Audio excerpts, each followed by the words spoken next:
The morning of the live broadcast at Manhattan Beach Studios, where The View filmed, was crisp and bustling. It was just past 9 a.m., and the crew moved with precision, adjusting lighting, checking sound, and sipping lukewarm coffee from paper cups. In the green room, Congresswoman Jasmine Crockett sat quietly, scrolling through her notes on a tablet, her phone face down on the table. She was alone, no entourage, no stylist fussing over her, just her and her thoughts. Her team had warned her the night before. The producers weren't inviting her for a simple chat.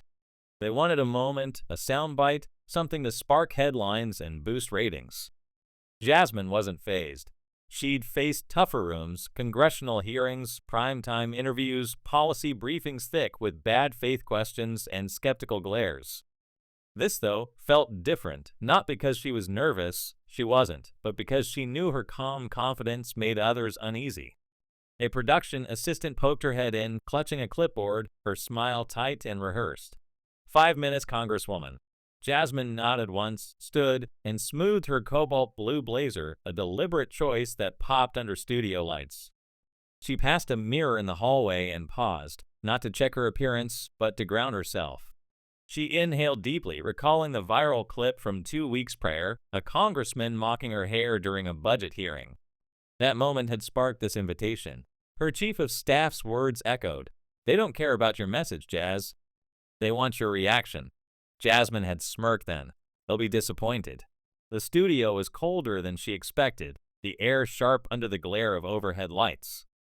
4 cameras stood ready, their lenses locked on the set.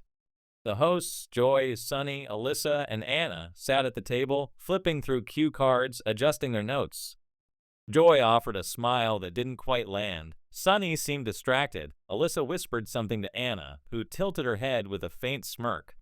As Jasmine approached, the producer's voice crackled through headsets. 30 seconds, cue intro music. A stylist darted forward, offering a quick dab of powder. Jasmine waved her off. She wasn't here to look perfect. She was here to be heard. The audience settled, phones tucked away, prompted by the applause sign. The theme music swelled, and Joy took control, her voice polished. Good morning and welcome back to The View. Today we're joined by Texas Congresswoman Jasmine Crockett, a rising voice on Capitol Hill, known for her passionate floor speeches and, well, her style. The audience chuckled politely. Jasmine smiled but stayed silent, her posture relaxed yet alert. Joy continued, "We've got a lot to discuss, budgets, decorum, and that now infamous committee moment. Congresswoman, thanks for being here." Jasmine leaned forward slightly. "Thanks for having me. Glad to be here." The first questions were easy, her experience as a freshman congresswoman, her motivations for running. She answered with ease, sharing her Southern roots, her law school days, her drive to defend those the system overlooked. But the tone shifted when Anna interjected, her voice measured but pointed. "Do you ever worry your tone overshadows your message?" There it was, tone. A word Jasmine knew well, often code for being too direct, too unapologetic, too black. She raised an eyebrow but held back, letting the question hang. She glanced at the audience. Some leaned forward, others sat rigid, sensing the shift. Alyssa pressed further, referencing the viral clip with Congressman Daniels. Some praised you, but others called you aggressive. Do you think tone matters when reaching across the aisle? Jasmine's face remained unreadable. You mean when I asked why his district gets to block education funding while mine fights to keep schools open? Anna jumped in, her tone syrupy but sharp. No one's questioning your issues, just how they're delivered. Some viewers find it confrontational. Jasmine let the word linger before responding. I get that a lot. But it's funny how men can yell in hearings, and no one calls them emotional. I raised my voice once to clarify a point, and suddenly it's about how I made people feel, not what I said. Murmurs rippled through the audience, followed by scattered applause. Sunny tried to steer back. We've all seen how tough it is for women in politics, especially women of color. But don't you think decorum has a place? Jasmine turned to her. Respect has a place too. I've seen folks more worried about tone than truth, and that says more about them than me. The room's energy shifted. Joy pivoted to policy. You've pushed back on budget cuts, even calling them deliberate sabotage. Do you stand by that? Jasmine didn't hesitate. Absolutely. They cut childcare, housing, public health, then call us irresponsible. It's not just sabotage. It's a game they don't expect us to know the rules to. But I do. Anna raised an eyebrow. Is that fair? Jasmine shot back. Is it fair to ask working mothers to choose between insulin and rent? The audience leaned in, some nodding, others clutching their bags, the polite laughter from earlier gone. Alyssa tried a new angle. Some say you're burning bridges, not building them. What do you tell voters who feel that? Jasmine's voice was even. Maybe those bridges were one-sided to begin with.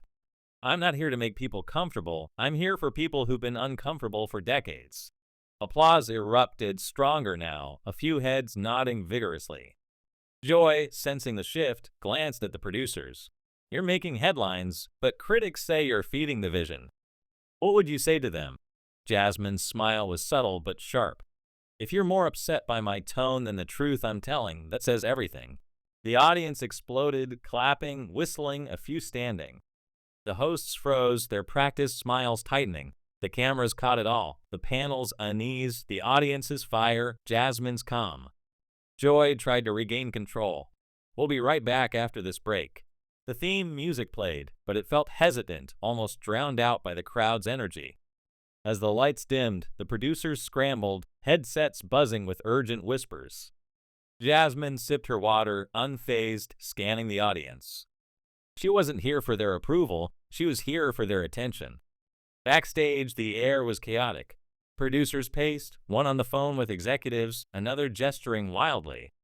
The audience kept murmuring, some still clapping. On set, the hosts were silent for a moment. Joy whispered, "Let's breathe before we go back live." Anna cleared her throat, Alyssa crossed her arms, Sunny scribbled on her note card. The stage manager counted down, 10-9. The lights snapped on, and Joy's voice, less smooth now, opened the segment. We're back with Congresswoman Jasmine Crockett, who's been sharing her direct views. A small audience chuckle, unintended. Some say your approach energizes your base, but alienates moderates. Thoughts? Jasmine sat up straighter.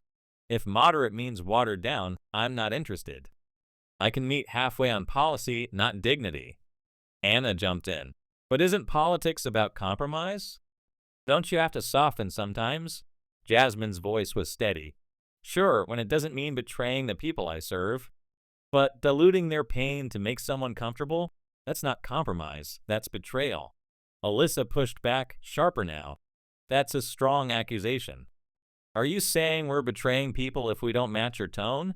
Jasmine met her stare. I'm saying if you criticize how I speak before what I'm saying, you've chosen your side. The room tightened. Anna, breaking script, raised a new question. What about Latino voters who feel left behind when everything becomes about black issues? Gasps from the audience. Jasmine didn't flinch. Don't let them divide us. If your community's suffering, so is mine.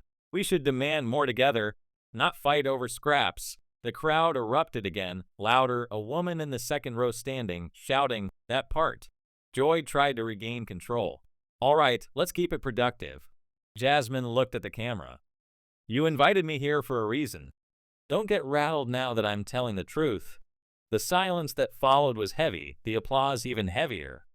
A woman in the audience stood, her voice firm. Keep telling it like it is, Congresswoman. Another joined in, she's saying what we wish y'all would say. The producers signaled for order, but the audience ignored them. Jasmine spoke softly. Let them talk for once. And they did. A man muttered, about time. Another woman asked, why is it a problem when a black woman speaks truth? The studio wasn't a stage anymore, it was a conversation raw and unscripted. Joy tried to wrap up. We're going to take a quick break. But the audience clapped through the fade out, the energy uncontainable. Backstage, chaos reigned. A producer approached Jasmine as she walked off set. If we gave the wrong impression, that wasn't our intent. Jasmine stopped, her voice calm. It wasn't out of hand. It was overdue. She kept moving, her phone already buzzing with notifications, clips trending, headlines forming. Outside, a small crowd waited, one woman holding a sign, you weren't loud. You were heard. Jasmine smiled, then slid into her car. Later, in her Culver City hotel room, Jasmine sat in silence, the city's hum faint outside. Her phone glowed with messages, activists, students, mothers, even a few colleagues. She didn't respond yet. She needed the quiet. She thought of a community meeting in Dallas the week before, a woman asking if the insults ever made her want to quit. Jasmine hadn't answered fully then, but now she could. No, she never thought of quitting. Every jab at her hair, her tone, her presence reminded her why she ran, not to decorate power, but to bring people into it.